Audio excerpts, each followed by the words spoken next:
Agora eu vou chamar a mediadora da mesa 2, Direitos Humanos e Literatura. Por favor, Tereza Pérez. Bom, vou chamar as componentes, as escritoras da nossa mesa. Ana Maria Gonçalves, a Bianca Santana e a Sara Bertrand. Bom, a ideia é que a gente... vou falar um pouquinho do funcionamento da mesa. Primeiro, vou pedir para elas... Eu vou fazer uma apresentaçãozinha rápida.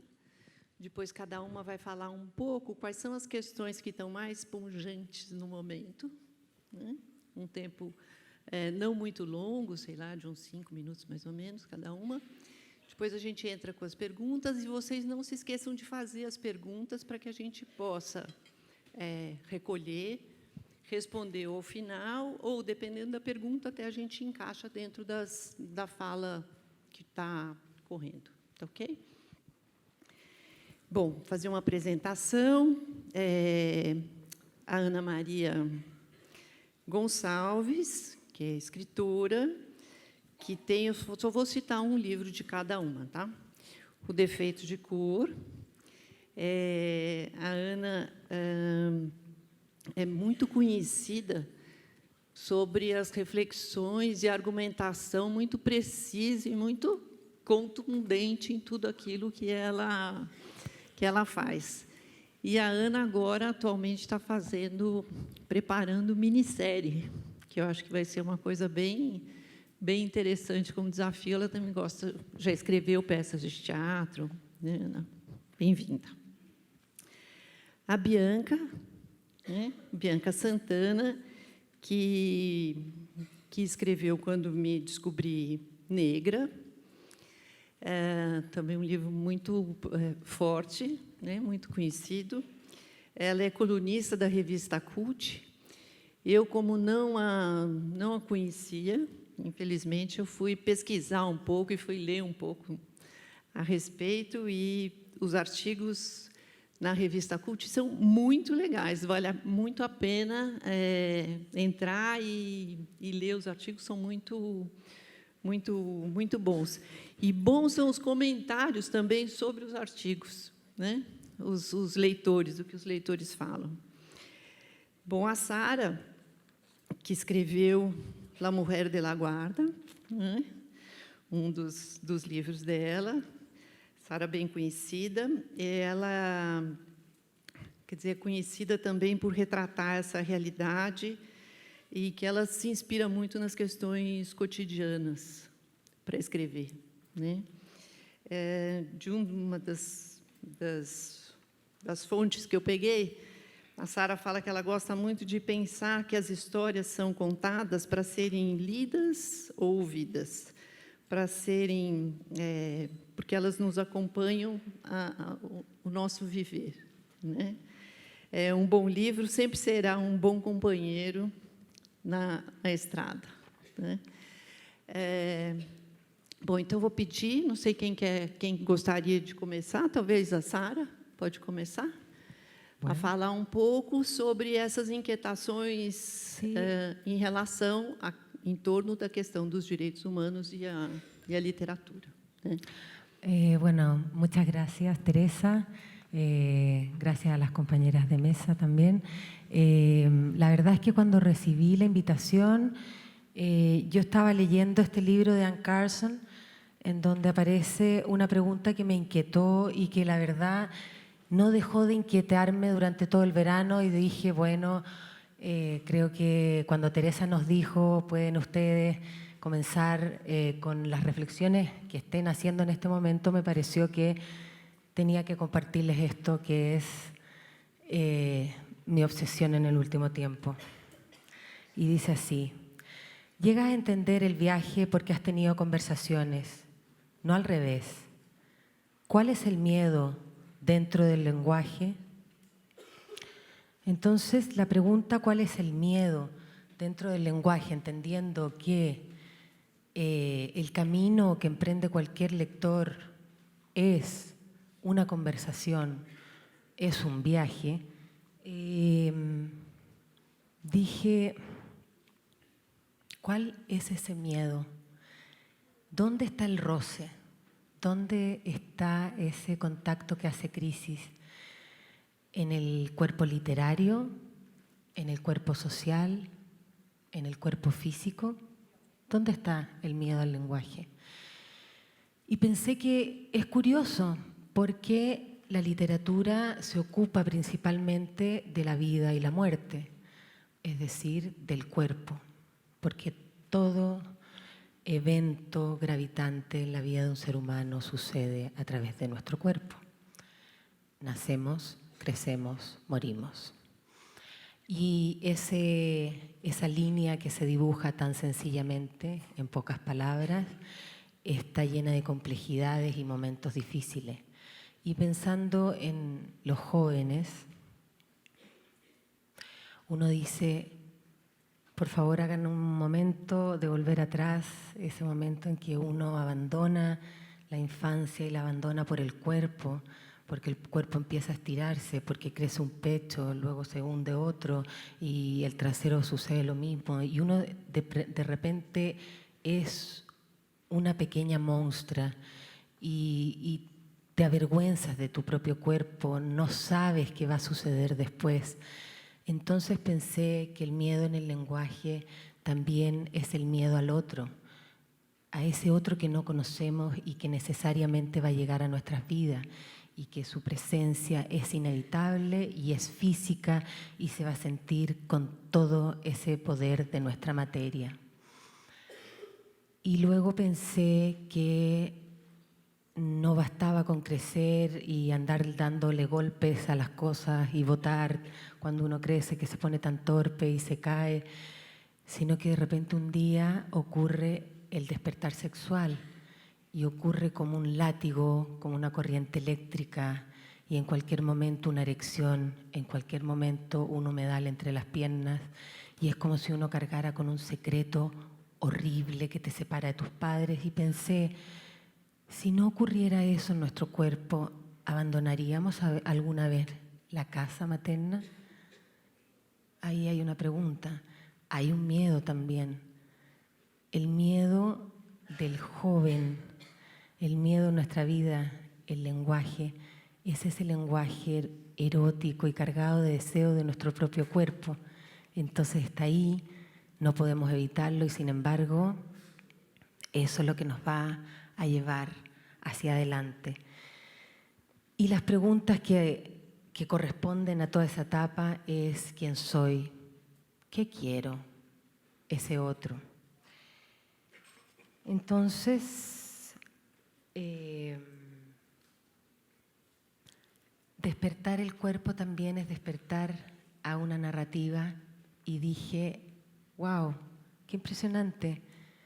Hemos apartado a los jóvenes de esa conversación. Curiosamente, los libros para jóvenes no hablan del despertar sexual, no hablan del cuerpo, hablan desde la mente. Siempre hay mucho heroísmo, hay conversaciones sobre el bien y el mal. Ponemos a los jóvenes en un espacio como ético, moral, nos importa mucho la mente, muchísimo, y dejamos de lado todo lo que viene a ser intuitivo, el cuerpo como una forma que también tiene inteligencia, que también es parte de nuestra relación con el mundo, que siente, que hay roces, que va a aparecer el otro también como una posibilidad, como una seducción, que también me va a construir y todo eso pasa por el cuerpo. Y yendo así, me topé con una cosa muy bonita que decían los dadás rusos para la Primera Guerra Mundial. Ellos decían que era un error irse contra el cuerpo, que había que irse contra la vieja forma de la cultura. O sea, la verdad es que eso me llevó a pensar que en realidad el problema con la literatura no solo es que tiene una gran deuda con el sexo, sino que también tiene un canon que parte de un prejuicio impresionante, y es que en el mundo existen solo voces masculinas, que solo el cuerpo del hombre habita y es capaz de traducir el mundo. Eso es bastante raro porque la verdad es que las mujeres hemos estado hablando desde siempre, pero curiosamente no nos hemos escuchado. Y me topé ahí, perdón, todo esto es una conversación que he tenido en el último tiempo, así que está así de espontánea. Me topé con un ensayo de Natalia Ginsburg muy bonito que decía en una parte, se llama Razones de Orgullo, y decía: no creo que los seres humanos tengan, en cuanto a seres humanos, ningún motivo fundado de orgullo. No creo que sea un motivo fundado de orgullo ser mujer, hombre u homosexual. No creo que sea motivo de orgullo ser madre, padre o no serlo. Y menos creo que una de esas condiciones humanas sea motivo de humillación. Y esto continúa acá. Una de las cosas que hoy más envenenan el mundo de la retórica y la literatura es la construcción sobre simples condiciones humanas. Entonces, creo que, hablando de derechos y de literatura, me parece que hoy día es justo plantear un cuestionamiento del canon, considerar que no es lo mismo ser mujer, no es lo mismo ser hombre, no es lo mismo ser homosexual, y que hay un coro de voces, y digo esos tres solo por nombrar a tres, porque podríamos empezar a nombrar a todos. Hay un coro de voces que merece ser escuchado, merecemos escucharnos, y yo creo que el mundo quizás sería diferente si dejáramos de temerle al lenguaje y empezáramos a entender esas causas del miedo, el miedo que tienen los hombres de escuchar a las mujeres y el miedo que tiene la sociedad de abrirle paso a los homosexuales, en fin. Y para terminar, porque yo voy a ser muy aplicada en mis 5 minutitos, quiero compartirles, porque claro, luego me acordé que en realidad yo dije en algún momento se perdió la conversación sobre el cuerpo y el erotismo, porque recordé a Safo. Y entonces tenemos aquí este pequeño poemario. Virginidad, virginidad, ¿a dónde vas que me abandonas? No volveré jamás. Novio de mi alma, ¿a qué te puedo comparar? A un retoño lozano te compararé. Venga, lira mía, de caja de tortuga, dime, cobra voz. No soy alguien que guarde rencor, tengo la mente tranquila. Te seguiré queriendo, pero busca un tálamo más joven. No soporto vivir contigo siendo yo más vieja. Vi una chica delicada que cogía flores, dormía sobre el pecho de la amiga delicada. Y te olvidarás de mí. ¿A quién quieres más que a mí? Ay, el amor que desata los cuerpos me ha metido en un torbellino. El amor, serpiente invencible, dulce y amarga a la vez. Gracias.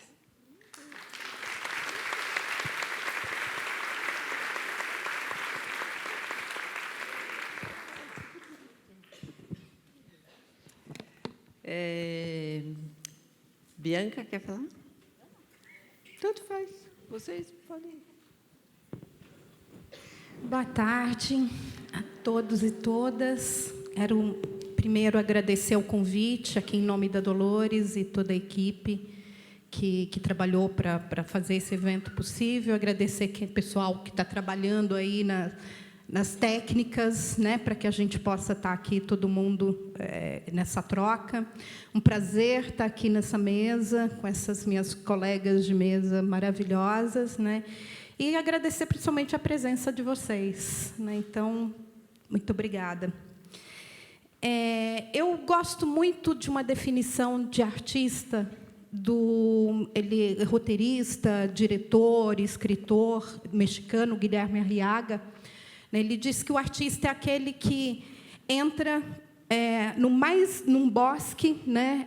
Entra o mais profundamente possível dentro de um bosque, até um lugar onde nunca ninguém esteve, e, nesse lugar, ele conversa com alguém que nunca ninguém viu, né? Essa pessoa conta uma história para ele, e ele traz de volta essa história para recontá-la, para os outros que não entraram na floresta. E eu acho que é mais ou menos isso que a gente faz, né? Essa floresta, para mim, ela está aí como uma metáfora de uma viagem interior, né? Uma viagem que é própria de cada artista, independente da sua área de atuação. E o que a gente tenta fazer é realmente isso, né? É entrar para dentro da gente, buscando histórias que nos atingem de uma maneira que a gente nunca, que nos tocam de uma maneira que a gente nunca foi tocado. E trazer essas histórias, tirar essas histórias de dentro para a gente de uma maneira que a gente espere que ela também toque em outras pessoas que se identifiquem com essa nossa viagem. E, para mim, o que mais... eu acho que essa expressão artística que mais me tocou aí foi a literatura. Eu tive a sorte de crescer numa casa onde a minha mãe é, assim, eu acho que uma das pessoas que mais leem que eu conheço, né? Eu me lembro da minha mãe varrendo a casa com uma vassoura numa mão e um livro na outra, mexendo panela e o livro na outra, né? Então, para mim, era parte do cotidiano, ela com esse livro na mão. E, quando a gente começava muito a encher o saco dela, né? O que ela tivesse lendo ali na mão, ela começava a ler em voz alta, e a gente começava a prestar atenção, né? Independente do que fosse, no que trecho que fosse. E aquilo, eu acho que ia fazendo... Eu me lembro de trechos, às vezes, de livros completamente desconexos, né? E a minha imaginação de criança ia formando essa ponte entre aqueles trechos que ela lia e criando histórias absurdas, né? A partir do repertório, né? que eu tinha a partir de, sei lá, 2, 3, 4 anos de idade, né? E então eu também comecei a ler muito. Assim que ela nunca forçou a aprender a ler antes ou não, então eu aprendi a ler na escola, idade normal de qualquer criança, mas, assim, comecei a ler muito rápido, a partir do momento em que foi ensinado. E eu me lembro, eu sou de uma cidade do interior de Minas, chamada Ibiá, uma cidade bem pequena. Não tinha livraria, tinha uma biblioteca bem pequena também, né? E eu lembro de ir para a biblioteca e me sentar ali na biblioteca e pedindo os livros para ler. Eu lembro que ela tinha aquela coisa de idade, né? Ela falava que eu só podia ler livros para crianças até 7, 8 anos, eram livrinhos com 10 linhas cada, né? Então, eu nem levava para casa. Eu sentava ali, lia, e chegou um dia que ela virou para mim e falou: olha, não tenho mais livro aqui para você. E aí eu falei: mãe, ela disse que não tem mais livro na biblioteca que eu possa ler, então eu vou ler os teus. E a minha mãe deixou. Ela tinha uma estante lá, biblioteca, ela arrumou essa biblioteca e virou para mim e falou: olha, você pode ler tudo que você alcançar. Né? Então, é óbvio que eu queria o que eu não alcançava. Ela tinha uma coleção maravilhosa do Jorge Amado, uns livros vermelhos de capa dura, né, com escrita dourada, assim. Aqueles livros eram o meu sonho de consumo. Né, comprado através do Círculo do Livro, né, vocês lembram? Passava todo mês, chegava a revistinha em casa, né, e você escolhia. Assim, o meu momento de emancipação foi num dia, eu tinha uns 8 ou 9 anos, que ela virou para mim e falou: todo mês você pode escolher o teu livro. Né? E eu me lembro que eu folheava aquela revistinha do Círculo do Livro, procurando o livro mais grosso, não me interessava do que ele era. Porque ia durar um mês, pelo menos. Eu achava que tinha que durar um mês. Né? O bosque era grande. Exatamente. Né? Quanto mais longa a viagem, para mim, melhor. Né? Então, nesse momento, eu li de tudo. Eu me lembro, assim, uma das coisas que eu li, essa foi dos livros que eu comprei, né? Eram Os Grandes Vultos da Humanidade. E, quando a gente estava treinando caligrafia, isso no prezinho lá ainda, a professora mandou o caderno de caligrafia para casa, né? E falou: olha, copiem um trecho de uma revista ou de um discurso, alguma coisa, né? Um parágrafo, né? Eu copiei, eu acabei com o caderno de caligrafia, copiando e decorando, né, a carta testamento do Getúlio Vargas. Eu tinha 6, 7 anos, assim, eu lembro. E foi a primeira vez que a minha mãe foi chamada na escola, né, porque tua filha apareceu aqui, né, copiando e falando de cor trechos, né, da carta testamento, do trecho do suicídio do Getúlio Vargas, né. Então, e a minha mãe achou maravilhoso aquilo, né? Ela leu que está lá ao alcance dela, então ela pode ler, né? Mas assim, eu acho que quando a literatura realmente entrou na minha vida foi um dos primeiros livros adultos que eu li. Era um livro, o Capitães de Areia, do Jorge Amado, e eu tinha 7 anos. E foi a primeira vez que eu fiquei sabendo que existiam crianças de rua. Porque Ibiá era uma cidade pobre, mas não tinha nenhuma criança andando pela rua. Né? Então, para mim, foi assim, um choque tão grande, né, de pensar que crianças da minha idade, igual a eu, estavam aí andando pelo mundo, sem mãe nem pai, e fazendo o que queria. Né? E, ao mesmo tempo que eu ficava chocada, eu ficava fascinada com aquela realidade, né, vontade de ter aquela liberdade que aquelas crianças tinham também. Né? Então, a partir daí, eu acho que me fisgou. Né? E, a partir daí, não quis mais ler nunca na vida livro infantil. Né? Meu negócio já foi para a literatura. E outro livro extremamente marcante também foi O Exorcista, que eu li quando eu tinha 8 anos. Né?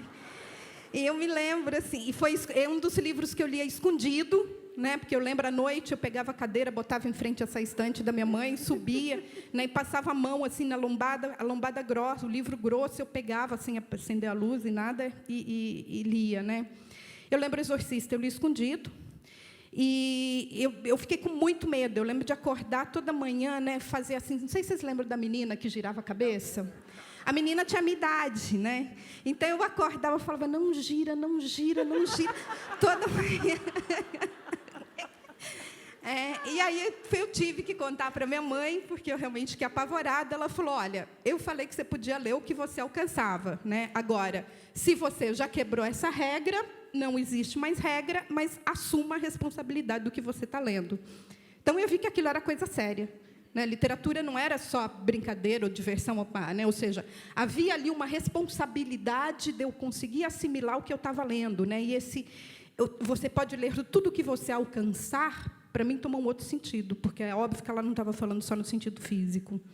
Né? Ela estava falando no sentido de tudo que você pode compreender, digerir, né? e repassar. Então, para mim, a literatura vem desse lugar, né? Desse lugar que, ao mesmo tempo, fascinante, perigoso, né? Essa viagem para essa floresta que eu nunca fui, né? E eu tento ir a lugares diferentes a cada trabalho que eu faço. Porque, para mim, a literatura e a linguagem, né, elas servem para a criação desses novos mundos, né, a criação dessas novas possibilidades de mundo.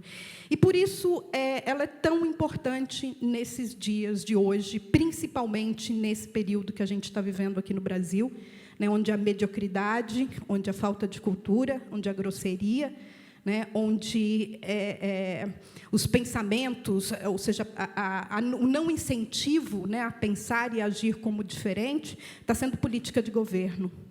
Né? Então, eu acho que aí entra nós, como artistas na sociedade, temos esse papel, né, que eu acho que é esse direito humano ao qual a gente necessita tanto para viver, e o que a gente gostaria de tocar as outras pessoas também, né, é o direito ao sonho. Né? É o direito à imaginação, é o direito a pensar em outros mundos possíveis, né? Pensar em modos diferentes de driblar, né, qualquer tentativa de cerceamento da nossa liberdade, do nosso sonho, da nossa luta, né, por igualdade, ou por conhecimento, ou pelo que seja. Né? E eu acho que aqui tem a maioria daqui são professores, né? Uma das categorias está sendo mais perseguidas aí por esse governo Bolsonaro. Então, força para vocês, né? Estamos juntos, e eu acho que a gente faz também o que... estamos juntos nessa, né? De levar novos universos através do conhecimento, né? A alunos, a leitores e a tudo. Eu acho que era isso inicialmente que eu tinha a dizer. Obrigada.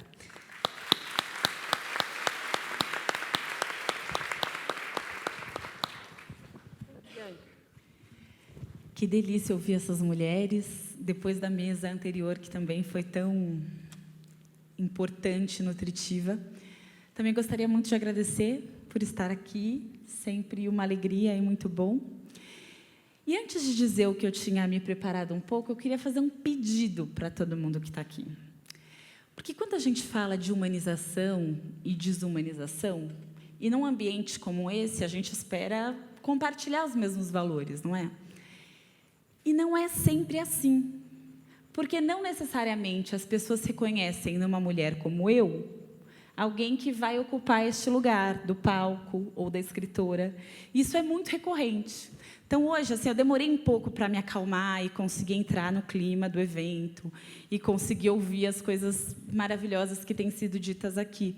E nada que a organização do evento, ou que o SESC tenha feito de forma alguma. Pelo contrário, alguém da organização estava na porta e falou: eu vou chamar alguém para te levar até o teatro. Eu falei: imagina, eu sei chegar até o teatro, pode deixar, eu vou sozinha. Mas aí, o tempo inteiro, em quem assistia, em quem estava nas portas, tinha uma coisa de: não, mas não é aí, não, mas cadê a credencial? Não, eu vou falar, eu vou falar, eu vou falar. Quando você fala isso pela 5ª vez, dá vontade de dar as coisas embora. Na verdade, eu não vou falar coisa nenhuma, não tenho nada para falar para ninguém. E, muitas vezes, isso não é, obviamente, algo pontual desse evento. Eu lembro que uma vez me convidaram para dar uma aula sobre Lélia Gonzalez, e a ideia dela de português, e a Chimamanda, o livro dela, Americana. E eu dei essa aula, cheguei a um lugar, e normalmente, quando a gente fala sobre literatura negra, a maior parte das pessoas que assiste é negra.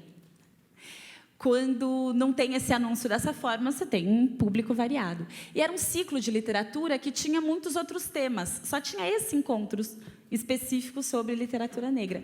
Então, era um público bastante branco, de classe média alta, e eu cheguei como eu chego a todos os lugares, era um auditório muito menor que esse, e cumprimentei as pessoas, sorridente, eu tenho um defeito de sair sorrindo pela vida. E muitas pessoas olhavam para mim quase ofendidas. Que sorriso é esse? Nem sei quem você é, não te conheço. E tudo bem, não me incomoda. Mas eu sei o que vai acontecer depois. Quando a pessoa perceber que eu vou dar aula, ela lembra a forma como ela me tratou. E aí eu faço questão. Eu chego cedo, normalmente, sem alarde nenhum, sento na frente, fico quietinha, esperando a minha hora de fazer o que eu vim fazer. E eu vi as pessoas conversando, um pouco entrosadas. Enfim, tentava alguma interação, que não era possível, não tinha problema nenhum. E aí, quando eu fui falar, nossa, as pessoas ficam... Elas não sabem onde enfiar a cara, elas morrem de vergonha, e depois elas querem muito ser minhas amigas. Especialmente aquelas que não responderem um sorriso. Porque imagina se eu pensar que ela foi racista. Imagina que absurdo. Então, ela faz um grande esforço para me provar outra coisa. E por que eu digo isso aqui agora? Porque quando alguém faz isso, a pessoa não só me desumaniza, a pessoa também se desumaniza. Quando a gente não enxerga na outra ou no outro alguém que pode ocupar qualquer lugar, e mesmo que eu fosse a faxineira, por que não um tratamento como você daria para a escritora? É um processo de desumanização que nada tem a ver com tudo que a gente está dizendo aqui. Isso é muito recorrente em todos os espaços. Então, eu gostaria muito que, ao sair daqui, além de tudo que a gente está conversando sobre literatura e sobre direitos humanos, a gente compreendesse que isso não tem a ver só com as nossas discussões teóricas ou com a nossa postura profissional em sala de aula ou na mediação de leitura, ou como editora, editor, mas o nosso agir no mundo. O que os nossos corpos comunicam no mundo? Então, eu gostaria muito de desafiar cada pessoa aqui a olhar todas as pessoas com quem cruzar na rua como sujeito de direitos, assim como você mesma é. E aí eu vou falar...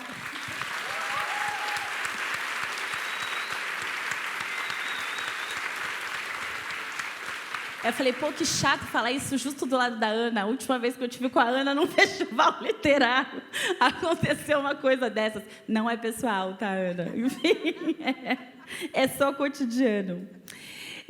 Mas, rapidamente, o que eu tinha preparado. Bianca, só antes de você dar continuidade, Eu acho que isso que você chamou a atenção é uma fala recorrente que a gente tem que ter, o tempo inteirinho, porque, como a Rosane falou na mesa anterior, né, quer dizer, se você vai, a pesquisa aponta, se você vai pedir ajuda a um negro ou um branco, como é que você, que isso é determinante, quer dizer, eu acho que todas essas ações cotidianas, isso dentro da escola é muito forte.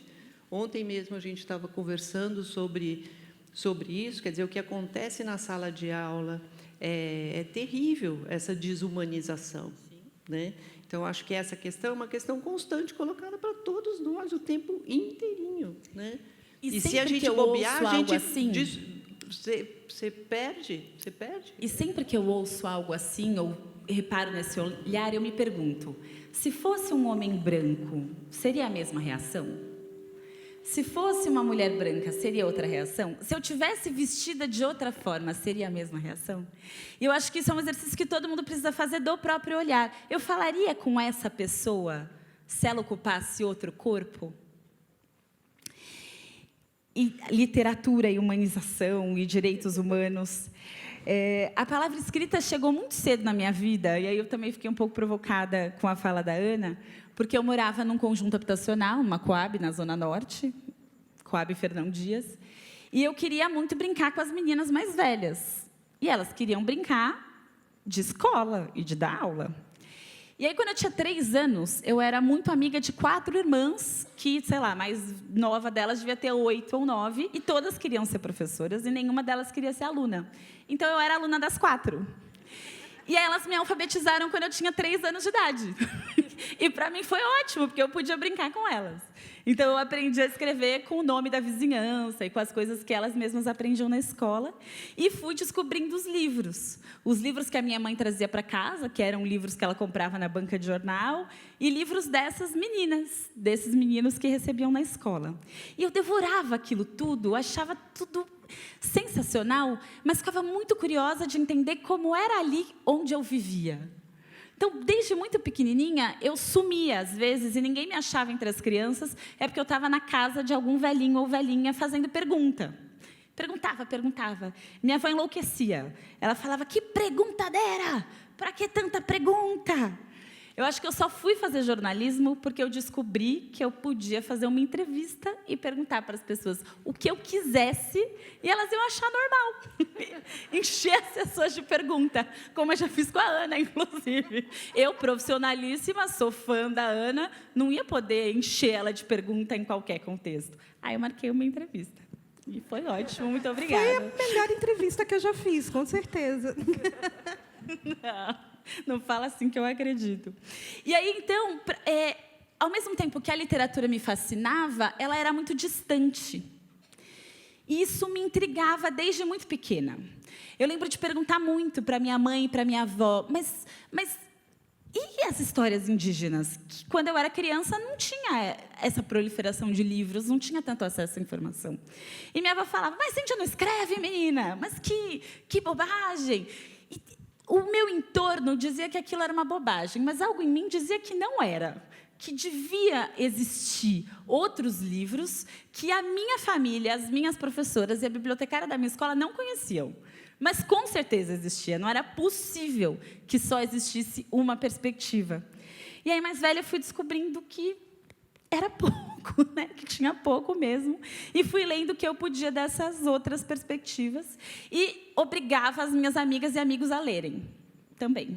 Então, quando eu li Carolina Maria de Jesus, Quarto de Despejo, por recomendação de uma professora, não era uma leitura do programa, mas ela falou, isso aqui eu acho que você vai gostar de ler. Eu me encantei. E aí eu obriguei todo mundo da minha sala a ler também. Aí eu fui ler Mulheres que Foram à Luta Armada. Eu tinha uma fixação por regime militar e pela luta das mulheres. E aí eu obrigava todo mundo da minha sala a ler também. Então, era uma coisa muito coletiva. Também não compreendia direito a literatura ou a leitura como um processo individual. Para mim, aquela leitura fazia sentido quando eu podia trocar com as pessoas que eram próximas de mim aquilo que eu estava lendo. Minha avó foi alfabetizada tardiamente, ela era uma mulher analfabeta. E quando eu lia conto de fada na infância, eu obrigava a minha avó a ler também. porque era o que eu tinha acesso, e, para mim, eu estava arrasando, né, naquela proposta para ela. Enfim, acho que passa por esse lugar de compreender a literatura como um processo coletivo. Porque, quando a gente fala de direitos humanos, muitas vezes a gente fala dos direitos individuais, que são muito importantes, mas que só podem ser garantidos na coletividade, e quando a gente reconhece todas as pessoas como sujeitos de direito.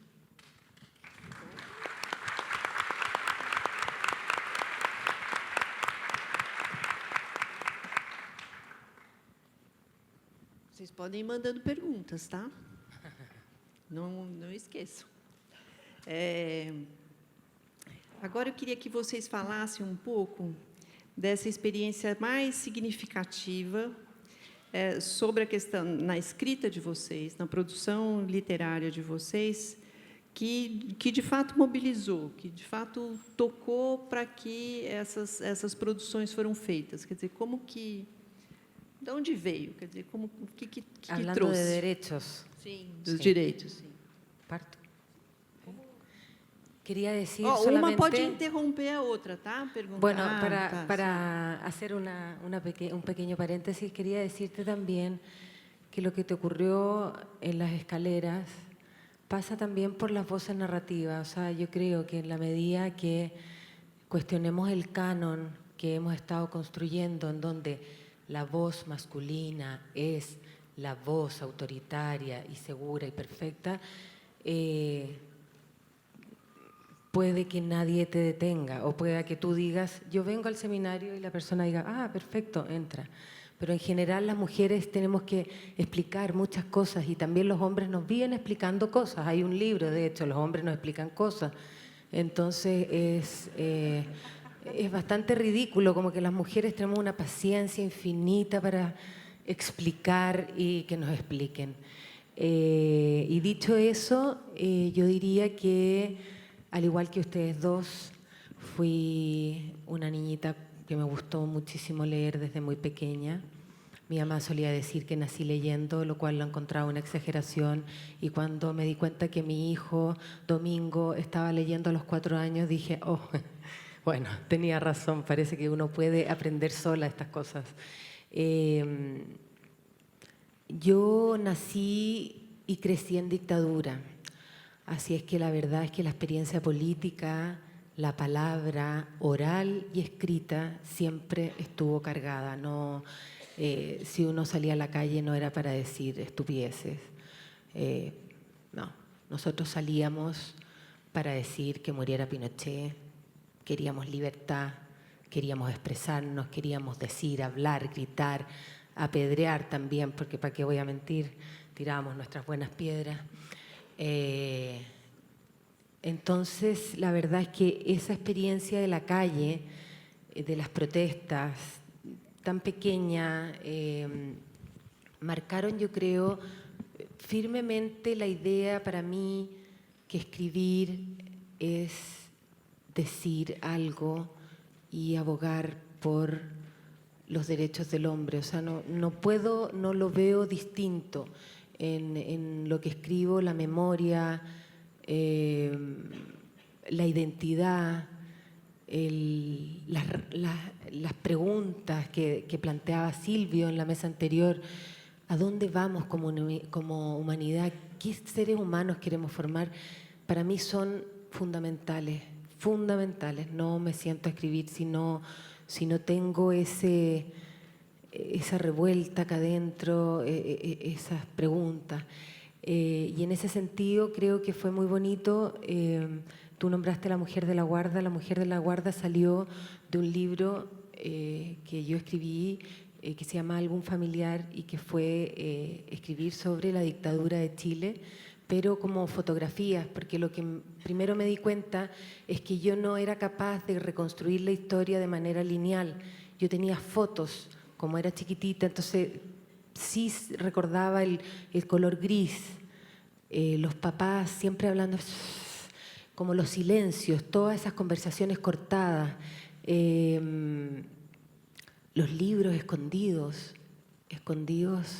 arriba del techo, los libros como algo muy peligroso. y eso me encantaba, o sea, le donaba aún más emoción. Yo me robé un libro, perdón, sí, lo robé, lo tengo en mi casa, porque era un libro de fotografías que mostraba en las salitreras todos los obreros, y yo no sé por qué mi papá lo consideró como peligroso, pero era como la vida de los obreros en las salitreras del norte, que fue donde comenzó el movimiento social en Chile, y las fotos eran impactantes. Entonces yo me lo robé y lo guardé durante muchos años debajo de mi cama, entre el colchón y el catre. Y bueno, decido escribir esto y lo escribí como eso, como un libro de fotografías. Y en una de estas fotografías apareció Jacinta, la protagonista de la Mujer de la Guarda, y volvió a aparecer en otra fotografía y luego en otra, y de repente yo sentí que esa era otra historia, y luego me di cuenta que las dos historias eran parte de lo mismo, porque una dictadura, un poder que te curva la espalda, es algo que sucede socialmente afuera, pero es algo también que te sucede adentro. Y entonces tenía Álbum Familiar como un libro de fotografías del afuera, de los niños relacionándose con los militares y con lo que sucedía, y tenía a Jacinta cuidando a sus hermanos, porque misteriosamente uno dice qué pasa con estos papás, que les sucede que abandonan de esa manera a sus hijos y que no hay nadie que los pueda cuidar. Y en realidad, claro, lo que sucede es una dictadura, sucede la historia entrando con esa fuerza que tiene la historia, como lo que estamos viendo hoy día, que es rarísimo porque los procesos históricos son tan difíciles de atajar y uno dice, es como si no hubiésemos entendido. O sea, por eso yo creo que uno de los temas, y que lo relaciono mucho con derechos humanos, es la memoria. Creo que si nosotros olvidamos nuestra historia, olvidamos nuestros traumas, olvidamos nuestras penas, olvidamos el lado oscuro que tenemos cada uno de nosotros y nuestros pueblos, es muy posible los Bolsonaro, los Trump y toda esa manga de matones espantosos que aparecen de repente, que uno dice, ¿cómo es posible? ¿Cómo es posible después de todos los genocidios y de todo lo que ha sucedido en la humanidad? Así es que la verdad que esa ha sido como mi experiencia. Estuve muy contenta de poder traducirla al papel, porque la verdad es que cuando suceden estas cosas, lo primero que uno hace es como querer olvidarlo todo, y me costó bastantes años poder narrarlo.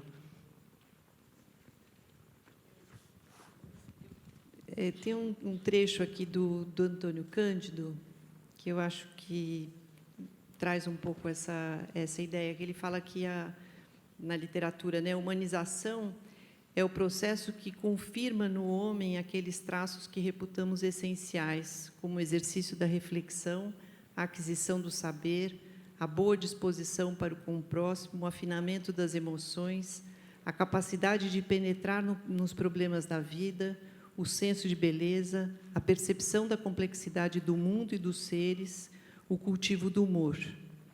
A literatura desenvolve em nós a cota de humanidade na medida em que nos torna mais compreensivos e abertos à natureza, à sociedade e ao semelhante. Eu acho que retrata bem isso que você trouxe dessa experiência, né? Muito legal, muito bonito. Estamos aprendendo a falar português. Massa.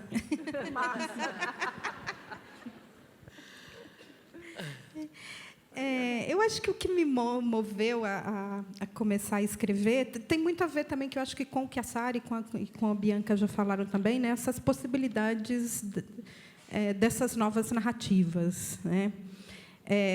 O Defeito de Cor, para mim, foi um livro chave na formação da minha identidade, né? Porque a gente que tem essa identidade mestiça no Brasil, né? Minha mãe é negra, meu pai é branco. Desde muito cedo, né? O racismo institucional, as instituições, as pessoas, né?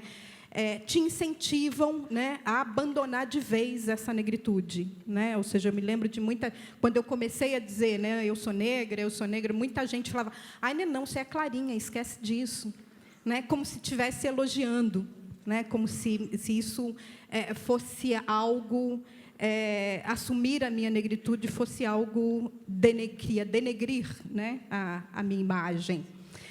Então, escrever o Defeito de Cor foi um processo de encontro, né, de busca dessas minhas raízes, né, de onde eu venho, quais são esses antepassados, né, de onde vem, o que fez e qual a importância realmente histórica desse povo que foi escravizado e trazido no Brasil, né, que é algo que a gente não aprende na escola. Eu me lembro de ter que estudar e decorar nomes de, sei lá, Guerra de Constantinopla, né, mas nunca ter estudado, por exemplo, uma rebelião escrava.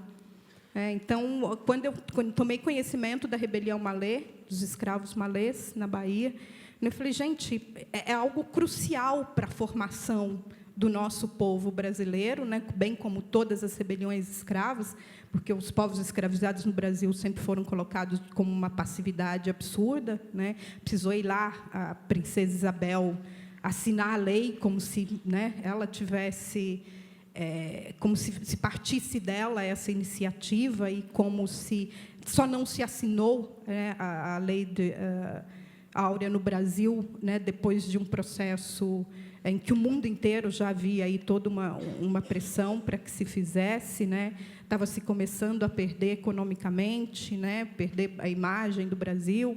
Então, ou seja, não foi nenhum gesto de bondade, foi um gesto de sobrevivência do país como nação, né? E isso já também empurrado, né, por essas diversas rebeliões escravas e lutas, né, e escritos e guerras dos abolicionistas negros, porque também pouquíssimos abolicionistas negros entram para a história do Brasil, né? Isso porque a nossa história ela sempre foi narrada por brancos e para brancos, né? E eu digo que para brancos porque ela sempre tentou fazer uma narrativa que ficasse confortável, né, para que nenhum branco se sentisse culpado, como se nós, ao querer contar a nossa história, quiséssemos incutir algum tipo de culpa, né? Eu sempre digo, gente, as pessoas, quando eu começo a falar de escravidão e começo a falar do papel dos brancos, né, na manutenção desse racismo estrutural que a gente tem na sociedade até hoje, né, fica todo mundo meio horrorizado, dizendo, você quer que a gente se sinta culpado e eu vou me sentir culpada por algo que eu não fiz, eu nunca tive escravo.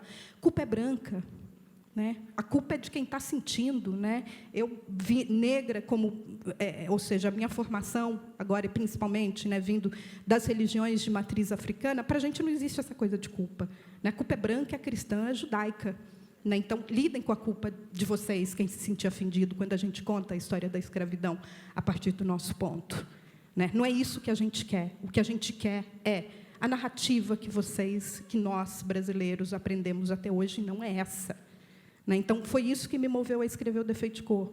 Foi escrever um livro que eu não tive, ao qual uma história, a partir de uma história a qual eu não tive acesso, uma história que me foi negada, né, historicamente, uma história que me foi negada socialmente, culturalmente, né, inclusive, né, me foi negada a ponto de quererem, de quererem que eu não assuma, né, que eu não seja parte desse lado, né? Tá, a branquitude sempre me chamando, não, venha para o lado de cá, você não é negra, você é clarinha, você tem até olhos claros, você tem os traços finos, né? Você é inteligente, você é bonita, né? Isso tudo eu já ouvi, né? Como tentativa de tirar de mim essa parte da minha história que é tão importante para a minha formação, né? Que é saber conhecer essa história dos meus antepassados negros, né? Então, acho que é isso que me move, né? São essas dúvidas, né, que me consomem, que me fazem escrever, né, ao lidar com perguntas que eu mesmo tenho, né, que são perguntas que, às vezes, a maioria dos brancos não entendem, porque eles sabem exatamente de onde eles vieram, né, ou seja, sei lá, meu avô veio de tal cidadezinha na Itália, ou não sei o quê, essa parte da história eu não tenho. Né?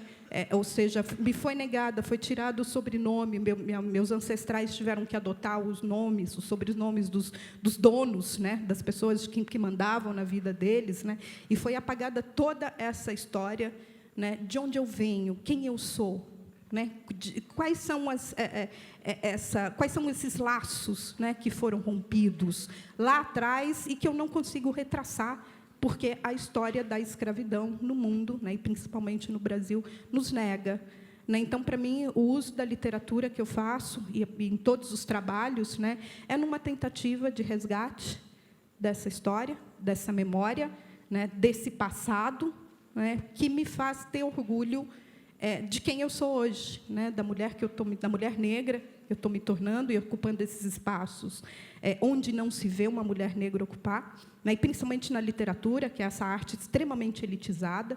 Né, tem um trabalho muito interessante da professora Regina Del Castanho, da Universidade de Brasília, né, que ela analisou, por exemplo, pegou as 8 maiores editoras do Brasil, né, e analisou todos os livros que foram publicados todos os romances que foram publicados durante 10 anos, né? E é uma coisa absurda, assim, ou seja, as grandes editoras, né, mais de 75% dos livros publicados eram de homens brancos do eixo Rio-São Paulo, que faziam uma literatura falando desse universo de homens brancos, héteros, né, classe média ou classe média alta, do eixo Rio-São Paulo, porque a gente escreve a partir de um universo que nos é familiar.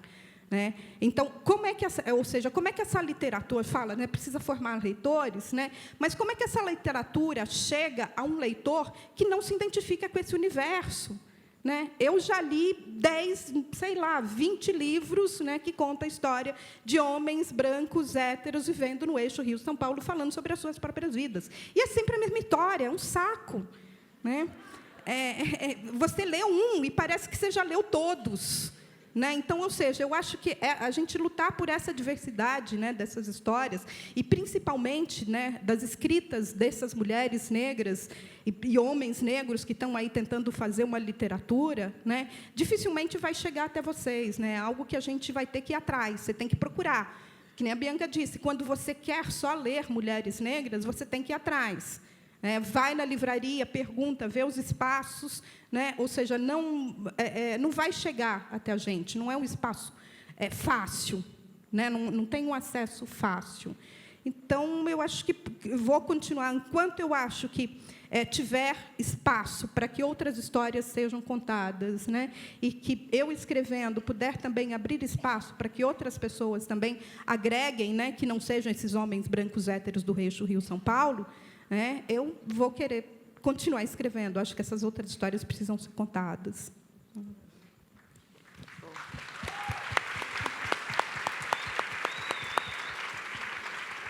Aí, lembrando Antônio Cândido de novo, ele fala que a literatura não é inofensiva, né?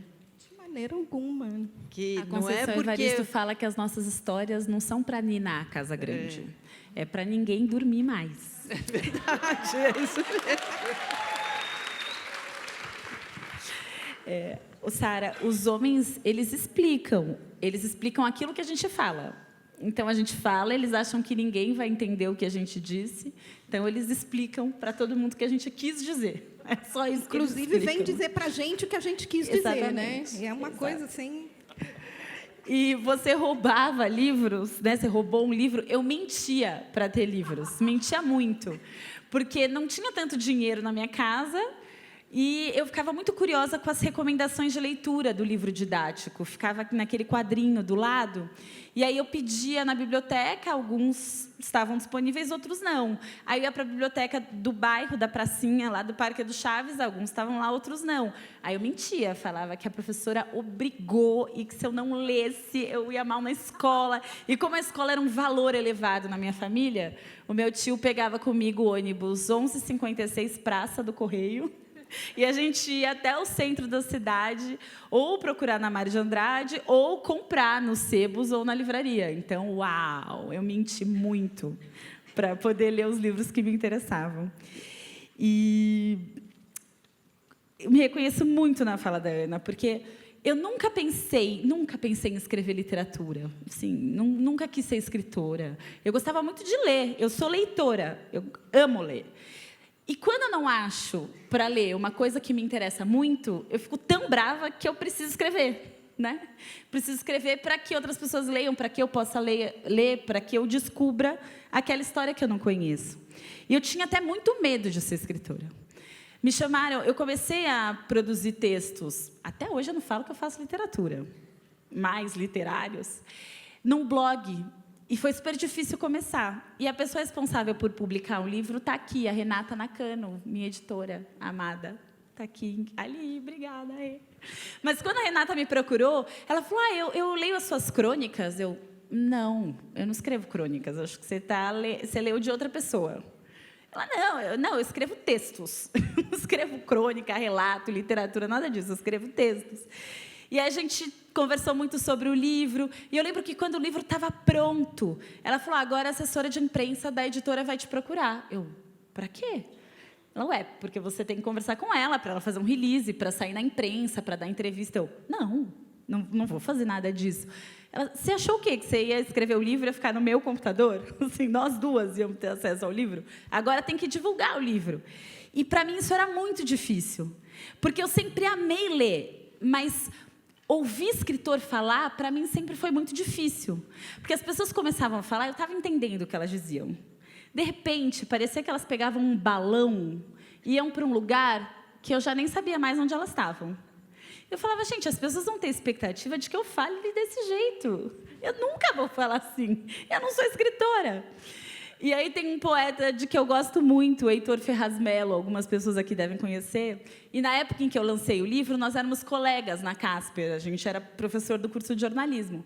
E, para mim, o Heitor era o escritor. Imagina, homem branco, de óculos redondinho, grisalho, nasceu na França.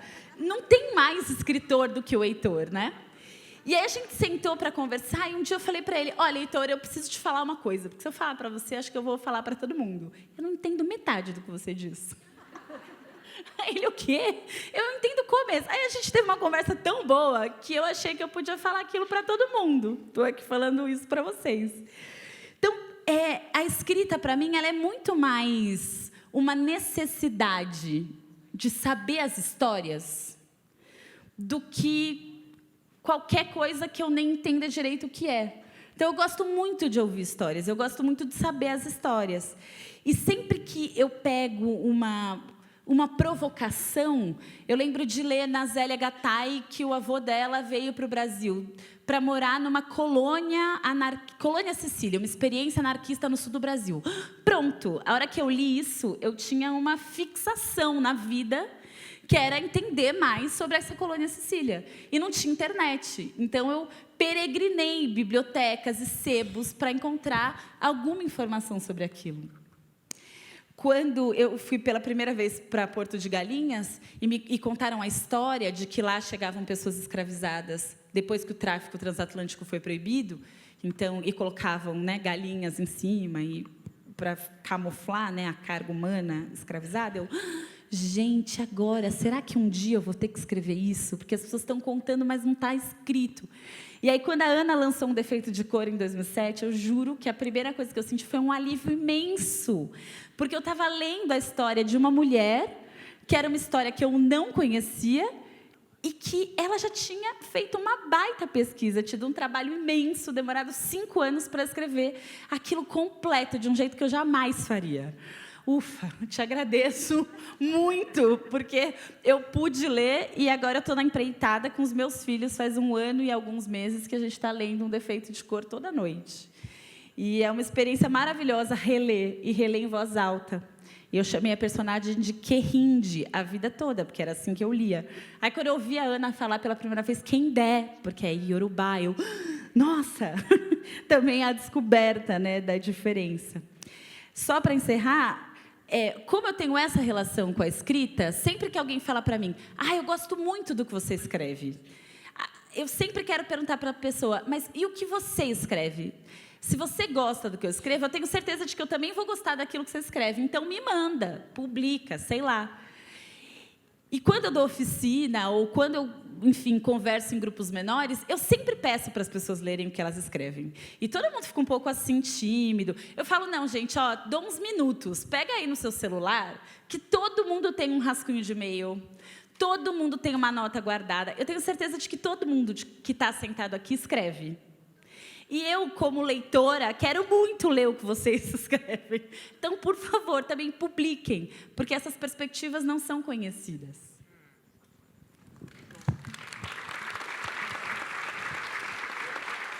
Eu acho que isso que a Bianca está falando, né, de não entender metade do que os escritores falavam, para a gente, para mim também, né? Eu acho que meio que para todo mundo, né? Essa coisa desse espaço elitista, né? Ao falar difícil, né, o que se quer, na verdade, é passar essa ideia de que a gente vive num mundo em que a gente só pensa difícil e fala coisas difíceis, né? E que afasta mais ainda o leitor, né? Ao dizer, é muito doido essa... Eu me lembro, por exemplo, de uma... Eu acho que um dos melhores elogios que eu já tive, assim, foi de uma moça que chegou para mim, quando falaram para ela quem eu era, né? Ela me abraçou e falou: "Você está viva", né? Porque, assim, davam para ela os escritores mortos, né? Colocava aquele cara naquele pedestal lá, com quem ela nunca teria um diálogo, né? E ela podia sentar aqui comigo, né, num determinado momento, né, e dizer: gente, literatura é discutível, né? Eu entendo, eu posso sentar com uma determinada autora e questionar certas decisões dela, né? Sugerir, dizer o que essa leitura me causou e tudo, né? Então, acho essa desacralização do lugar do escritor também é extremamente importante. Muy importante, sí, concuerdo contigo plenamente. Hoy día debiéramos apostar por la literatura de barrio, de la calle, la guerrilla y las acciones poéticas. Creo que eso es, sí, sí. Eso es lo que se viene. Y los hombres, temed. Bom, chegaram várias perguntas aqui. Vamos ver se dá para fazer algumas. Eu estou meio contundida aqui da coluna, por isso que eu estou travada. Obrigada. Não, tudo bem. A primeira questão que chegou foi que, na fala de vocês, duas, da Bianca e da Ana, deu a entender que vocês não acreditam na literatura infantil, logo que vocês começaram a falar. E é isso mesmo? Não, não é isso. Nos contos de fada, enfim. Talvez tenha passado essa ideia porque, assim, eu pulei essa parte da literatura infantil porque me foi apresentado um outro universo que me fez ver mais possibilidades de leitura, né? Então, eu li aquilo ali, para mim, era meio que suplício ler livrinho de 10 linhas. Era muito... Sei lá, eu acho que talvez essa minha imaginação, por ter sido trabalhada desde de infância, né, era algo que não me prendia mais, né?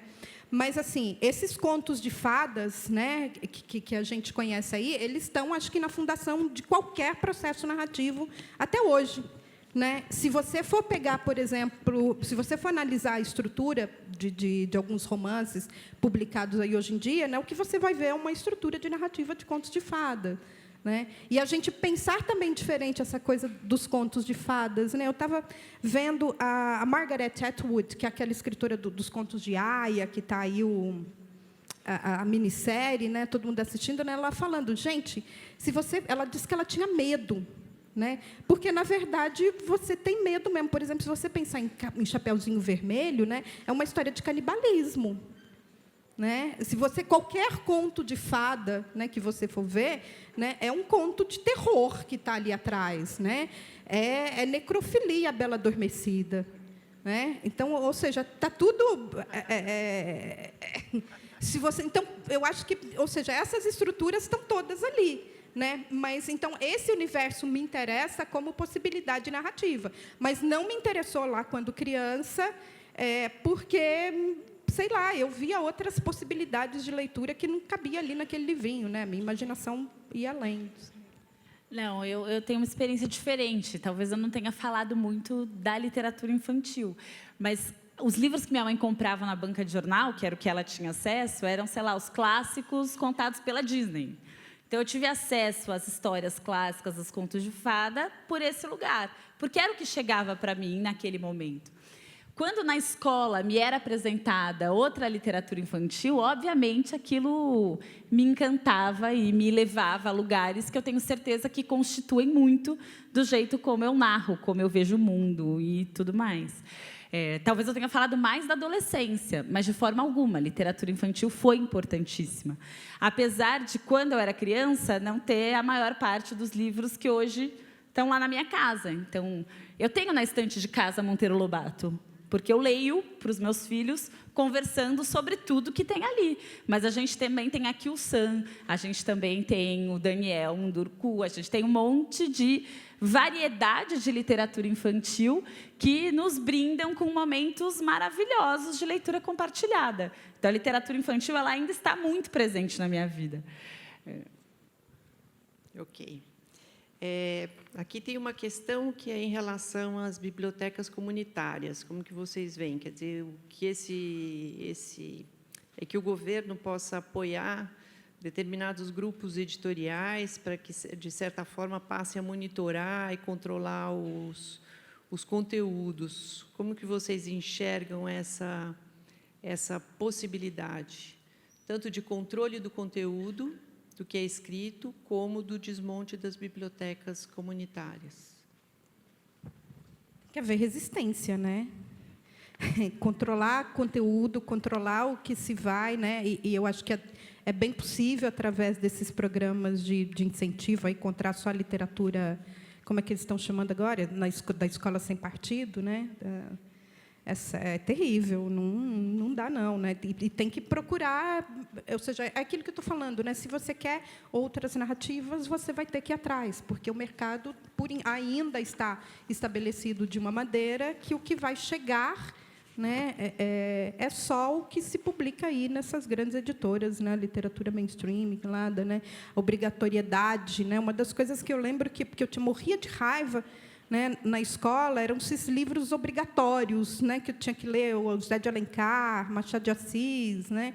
Isso eu acho que acaba afastando, talvez, muitas crianças, né, ao ler, né? Então, deixar ler o que gosta, o que quer, incentivar a que se procure, né? Eu não sou contra absolutamente nenhum tipo de literatura, assim, eu sou aquela pessoa que, sei lá, de vez em quando está meio cansada, eu gosto de ir na banca e comprar uma Bianca, uma Sabrina, né, 1h30 de descanso, né, do mundo, onde você vai ali chorar, torcer pela heroína, pelo amor impossível, blá, blá, blá.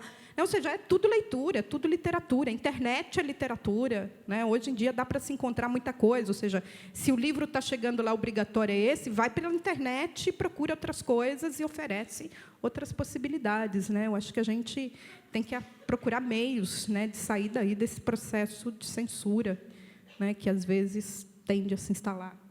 É isso que a Ana... Não, eu acho que é o momento de buscar estratégias táticas. Quando a Sara fala de lembrar na infância de tacar pedra, eu acho que a gente está nesse momento onde quer que estejamos. Então, como é que a gente faz para manter biblioteca comunitária, apesar do desmonte das políticas públicas? Quando a gente fala do genocídio da população negra, quando a gente fala dos nossos jovens morrendo, dá um desespero, porque não adianta, conecta com a mesa anterior, não adianta a gente achar que o Estado vai garantir a segurança, porque o Estado é quem extermina. Se a gente já entendeu isso, se hoje o Estado está na mão dessas pessoas, quando é que a gente vai se organizar para fazer a nossa segurança, para manter as nossas bibliotecas, enquanto a gente disputa o Estado? Porque a gente vai disputar o Estado, a gente precisa tirar essas pessoas do poder. Quanta gente preparada tem nessa sala? Como a gente tem um presidente da República que fica tuitando o que tuita? O que cada pessoa dessa sala estudou, o repertório que a gente acumulou, é inaceitável. Então, enquanto a gente faz a disputa política para tirar essas pessoas do centro do poder político, a gente também precisa fazer a guerrilha do cotidiano. Eu tive uma atitude na sexta-feira que eu estou até um pouco orgulhosa. Eu sei que muitas pessoas vão achar detestável, mas eu vou contar assim mesmo. Teve a posse de deputadas e deputados estaduais na Alesp. E eu fui à posse da Érica Malunguinho, que ela chama de reintegração de posse. Mandata Quilombo. Então, apesar de Bolsonaro, temos Mandata Quilombo de Érica Malunguinho. E a gente tinha combinado de não provocar, não aceitar provocação. Estava tudo certo, eu estava ali no grupo, tudo lindo. Aí aparece o Eduardo Bolsonaro, eleito deputado federal por São Paulo, ali, assim, fora, tirando umas fotos com as pessoas bem felizes. Eu esqueci o combinado. Fui tomada por uma fúria, peguei uma placa da Marielle, fui lá, olhei no olho dele, miliciano! E comecei a gritar, quem matou a Marielle? A gente não pode deixar essas pessoas andarem na rua com tranquilidade. Eles assassinam as pessoas, eles executam e eles defendem a execução na televisão e como política pública. A gente vai ficar sentado, pensando como é que a gente vai fazer? Eu quero as pedras.